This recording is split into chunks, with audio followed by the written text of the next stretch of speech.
স্নান টান করে রেডি থাকিস কেমন? হাসছে। কষ্ট হলো নাকি? না না আরাম এলাম। মা বাবা এসছে, মা বাবা এসেছে বলে ইন্দ্রাণীর হেভি আনন্দ। এখন 6টার পরে সব শুরু জানা একেবারে। চিকেনটা ভালো করেছে কাকু। প্রথমবার আমি একা স্টেশনে যাচ্ছি। আমার বর কালা কেরোসিনওয়ালা। হ্যালো এভরিওয়ান, কেমন আছেন আপনারা সবাই? পুরনোদের ওয়েলকাম ব্যাক আর নতুনদের ওয়েলকাম জানিয়ে আমি ইন্দ্রাণী, আমি শুভেন্দু শুরু করছি অড কাপলের একটা সুপার এক্সাইটিং ব্লগ। আর আজকের ব্লগটা অবশ্যই খুব এক্সাইটিং হতে চলেছে, কারণ মালদা থেকে মা বাবা আসছেন আমাদের বাড়িতে। এই ওয়েদার চেঞ্জে আর কি কেরম একটা হয়ে গেছে গলাটা। তো আজকে যেহেতু ওনারা আসছে, আমি যেটা করব ওনাদেরকে হাওড়া স্টেশন থেকে আনতে যাব। খেয়ে নি শুভেন্দু, চলে। তো আমি যেহেতু যাব, তাই জন্য ভাবলাম সকালের জল খাবারটা আজকে একটু হেভি করা যাক। তো আজকে রয়েছে এই যে দেখুন ডোসা, আর এখানে কি আছে ইডলি। আমি নিজের জন্য ইডলি বলেছিলাম আর শুভেন্দু ডোসা এনেছে। তো এই দিয়ে আজকে সকালের জলখাবারটা সারবো, দিয়ে আমার কিছু কাজ আছে তো সেগুলো একটু আগে শেষ করব। তারপরে মোটামুটি শুধু কটা নাগাদ বেরোলে হবে? আজকে 12টার সময় তুমি বেরোলে ওদের ভেতরে। তো এখন বাজে হচ্ছে 9:30। আগে খেয়ে দিয়ে নি, তারপরে কথা হচ্ছে। ওয়েল, স্নান সেরে আমার পুজো দেওয়া হয়ে গেছে, কিন্তু যেটা হয়নি সেটা হচ্ছে যে কাজটা নিয়ে বসেছিলাম সেটা কমপ্লিট করা হয়নি। ওই জন্য ল্যাপটপটা আমি ক্যারি করছি। আর শুভেন্দু স্নান টান করে রেডি থাকিস কেমন? হাসছে। এখন মোটামুটি না, ঘড়িতে 12:30 বাজে। তো এখন আমি বেরিয়ে যাচ্ছি। মোটামুটি কখন নামবে শুভেন্দু নারা? 1:35 শতাব্দী না? আর আমাকে কোচ নাম্বারটা একটু পৌঁছি তো। হ্যাঁ, C7। কত? C7। অলরাইট। ওখানে গিয়ে প্রবলেম হলে ফোন করবো। আসলে এত বক্তব্য কারণে প্রথমবার আমি একা স্টেশনে যাচ্ছি, সেই নিয়ে শুভেন্দু একটু চাপে ছিল। কি চাপে? না চাপে না, তুই পারবি। আচ্ছা ঠিক আছে, আর দেরি করবো না, বেরোলাম। টাটা।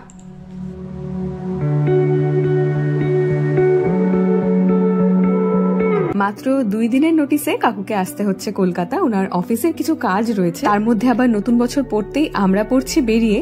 তাই এই টাইমটা আর কাকু কাকিমাকে নিয়ে কলকাতায় সেরকম একটা ঘোরার প্ল্যান নেই। তবুও প্ল্যান করা যেত যদি শুভেন্দু অফিস থেকে ছুটি পেত। সত্যি বলতে বেড়াতে যাব বলে ও পিচ স্টপটাকে কাজে লাগাচ্ছে এবং বাড়তি যে উইক অফ গুলো সেগুলোও নিচ্ছে না।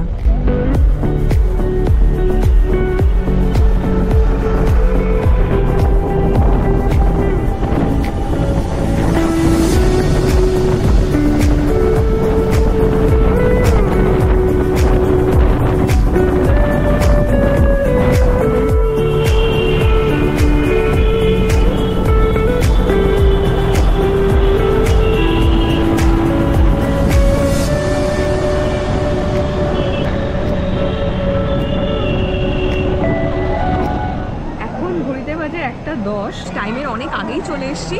ট্রেন এস্টিমেটেড টাইম হচ্ছে 1:27। জানি না, এখন তো দেখাচ্ছে জনাইতে। তো এখন এই গাড়িতেই ওয়েট করছি, ট্রেন এলে তারপরে নামবো।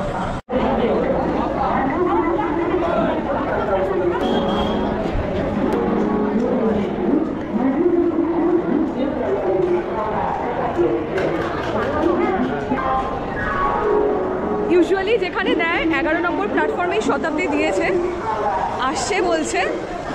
ওয়েট করি।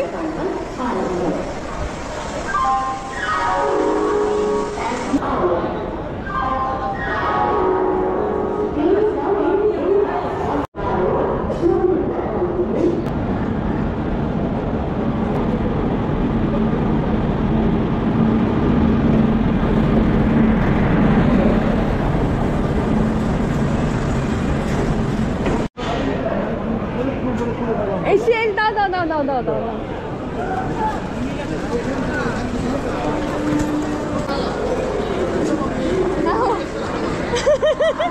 খুব কষ্ট হলো নাকি? না না আরাম এলাম। লাগেজ তো হালকা আছে নাকি? হালকা তুলে নেবো নাকি? যা বলবে তাই। আমি এটা নিয়ে নিতে পারি, তুমি এটা নিয়ে যাও। পারবি না? কি আমি পারবো না? কি বলে, দাঁড়াও।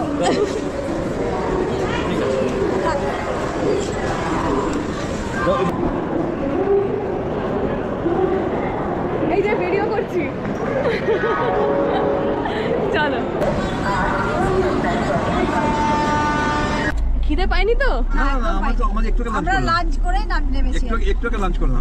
বর্ধমানে দিল তো বোধহয় খাবার, না? বর্ধমানে একটু আগে। আচ্ছা। বেশ ভরপেট খাবারই দেয়। হ্যাঁ খুব সুন্দর দেখছি। ভালো ভালো। লাঞ্চও ভালো ছিল। আমি তো আসলে শীতকালে কি হয়, এত কুয়াশা হয় না, লেট হবেই হবেই, কিছু করার থাকে না। কিন্তু আজকে ওখানে হ্যাঁ প্রচন্ড রোদ। রোদ্দুর উঠেছে। ওই জন্য আমাকে শুভেন্দুও বললো যে আমি আর খাবার দাবার বলছি না, মা বাবা তো খেয়েই আসবে, খালি আমাদের দুজনের খাবার বলেছে। বাস বাস বাস একদম। আর কিছু লাগবে। আচ্ছা রাত্রিবেলা ঠান্ডাটা বেশ ঠান্ডা লাগছে। তাহলে মালদা ঠান্ডা মালদা নিতে পারবো না। দিনের বেলায় যা ঠান্ডা আছে আমার ওখানে এখন হ্যাঁ। এখন 6টার পরে সব শুনছান একেবারে।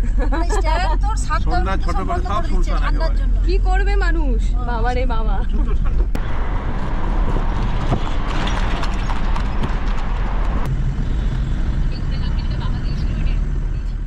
আর সেই দিনই সন্ধেবেলা মা বাবা এসেছিল দেখা করতে। আসলে তার পরের দিনই বাবা মা বেড়াতে চলে যাচ্ছিল দারিংবাড়ি, আর ফিরবে হচ্ছে সেই 27 তারিখ। আর 27 তারিখই কাকু কাকিমাও চলে যাবে মালদায়। তাই এই দিন না হলে ওদের আর দেখাও হতো না। মিনওয়াইল এখানে বাবুনও এসছে। বাবুন শুভেন্দুর ছোট পিসির ছেলে, ওর সঙ্গে এর আগেও আপনাদের আলাপ হয়েছে শর্টস ভিডিওর মাধ্যমে। তো এবার সবকিছু খুব তাড়াহুড়ো করে হলো, নইলে আমাদের হোল ফ্যামিলি একটা আউটিং প্ল্যান করাই থাকে প্রত্যেকবার।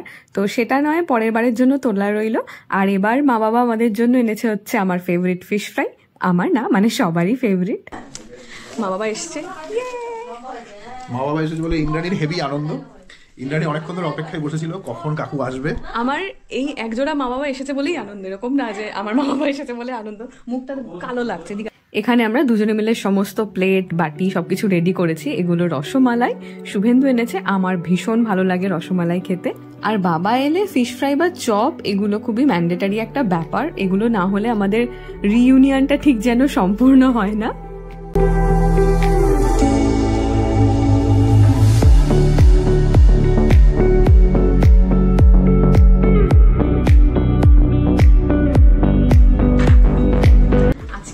সকাল থেকে মনে হচ্ছে একটু রসমালাই খাবো, জানি না কেন।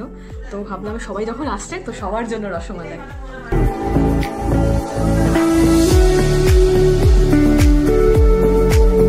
মিনওয়াইল বাবুন বেরিয়ে গেছিল, সম্ভবত ওর টিউশন যাওয়ার ছিল। আর এরকম একটা গ্যাদারিং এ আর একটা যে জিনিস ম্যান্ডেটারি থাকে সেটা হচ্ছে শুভেন্দুর হাতের বানানো কফি।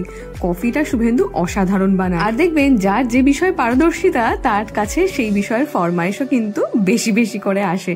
তো শুভেন্দু এখানে সবাইকে কফি বানিয়ে খাওয়াচ্ছে। আর একসঙ্গে হওয়া হলেই যেটা হয়, এক গাদা গল্প জমে থাকে, সেগুলো আমরা করি সবাই মিলে। এইবার যে দুটো মেজর মিসিং ছিল সেটা হচ্ছে একটা আমাদের ফ্যামিলি আউটিং, আর একটা হচ্ছে আমাদের বাড়ি কাকু কাকিমাকে নিয়ে যাওয়া। তো সেই দুটো নয়, পরের বারের জন্য তোলা থাক। দিনটা ছিল 23শে ডিসেম্বর। শীত পড়ছে আবার পড়ছে না, আকাশে মেঘ করছে কিন্তু বৃষ্টি হচ্ছে না, সব মিলিয়ে একটা অদ্ভুত ওয়েদার। আর এই দেখুন, দীঘা থেকে ফেরার পথে সেই নার্সারি থেকে যে গাঁদা ফুলের গাছ দুটো নিয়েছিলাম, দেখুন কি সুন্দর ফুল ফুটেছে। সকাল সকাল এর থেকে মন ভালো করা জিনিস আর কি বা হতে পারে। শ্বশুর শাশুড়ি কিংবা মা বাবা একসঙ্গে হওয়া হলে খুব একটা ভ্লগ বানানো হয় না। বিশেষত শ্বশুর বাড়ির সঙ্গে ভৌগোলিক দূরত্বটা এতটাই বেশি, তাই ওনারা যখন আসেন এত কথা জমে থাকে, প্লাস কিছুটা রাগঅভিমান হয়, কিছুটা আবার কাউন্সেলিং চলে। জোকস অ্যাপার্ট, মানে বাবা মার থেকে যারা দূরে থাকো তারা আমার কথা রিলেট করতে পারবে। তবে ওই দিন আমাদের প্ল্যানিং ছিল সপরিবারে ইটিং আউট। আর বাড়িতে যদি থাকে এমন একটা রন্ধন অপটিয়সী বৌমা, তাহলে তো ইটিং আউটই বেস্ট অপশন। আসলে মালদার মানিক চকে তো এরকম ডাইন আউটের অপশন খুব হাতে গোনা। সেই জন্য ওনারা কলকাতায় এলে আমরা একটা দিন রাখি, যেদিন আমরা সবাই মিলে বাইরে কোথাও খেতে যাই। বাবা মা থাকলে ওরাও জয়েন করতো, কিন্তু ওই যে বললাম বাবা মা গিয়েছে বেড়াতে, তো সেই জন্য আমরা চারজনেই এবার প্ল্যান করলাম।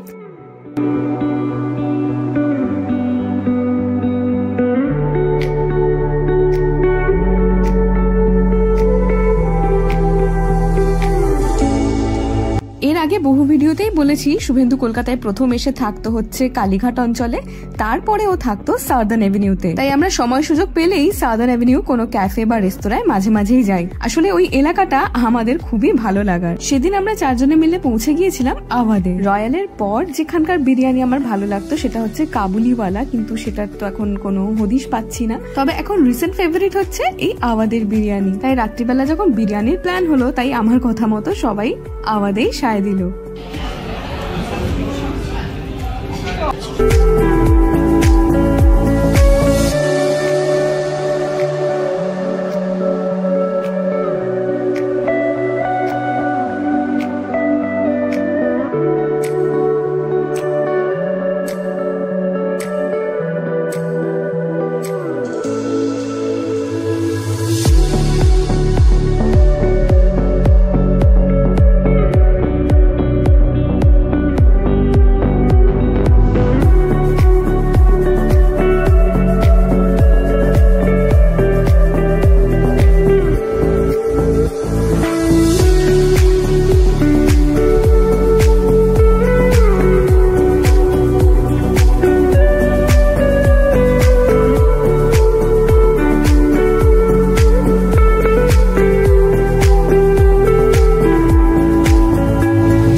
শুরুতেই দিয়ে গিয়েছিল 2 বাটি রায়তা, তারপরে কাকু ফার্স্টে বলেছিল যে বিরিয়ানি খাবে, কিন্তু তারপরে ডিসিশন চেঞ্জ করা হলো। কাকু কাকিমা দুজনেই নিয়েছিল তন্দুরি রুটি, কাকু নিয়েছিল একটা চিকেনের প্রিপারেশন, কাকিমা নিয়েছিল মিক্সড ভেজ, যেহেতু উনি চিকেন মাটন ডিম কিছুই খান না।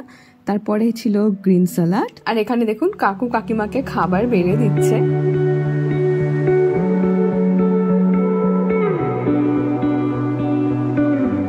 চিকেনটা ভালো করেছে কাকু, আলোটা খুব কম। চুপচাপ করে খাচ্ছে তার মানে হ্যাঁ হ্যাঁ দিন দিন। তো দেখতে দেখতে চলে এলো আমাদের এই আওয়াদি বিরিয়ানি, সঙ্গে ছিল আওয়াদি চিকেন চাপ।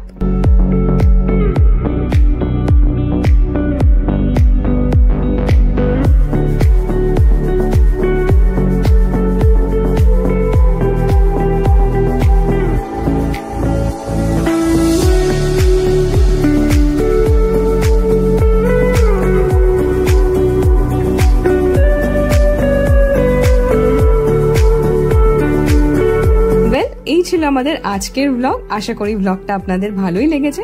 যদি ভালো লেগে থাকে তাহলে অবশ্যই কিন্তু চ্যানেলটাকে সাবস্ক্রাইব করতে ভুলবেন না, লাইক শেয়ার করবেন এবং কমেন্ট করে জানাবেন যে কেমন লাগলো। খুব তাড়াতাড়ি দেখা হচ্ছে নতুন একটা ব্লগের সঙ্গে, ততক্ষণ সবাই খুব ভালো থাকবেন। টাটা। কেমন লাগলো? ভালো লাগলো তোমার? তোমার না ভাষায় ভাষা প্রকাশ করতে পারবো না। ও তোমার? আমিও ভাষা হারিয়ে ফেলেছি। খুবই ভালো, ফার্স্ট টাইম এলাম। এমনি তো অর্ডার করে খাওয়াই হয়, আজকে এখানে ডাইনিং খুবই ভালো লাগলো।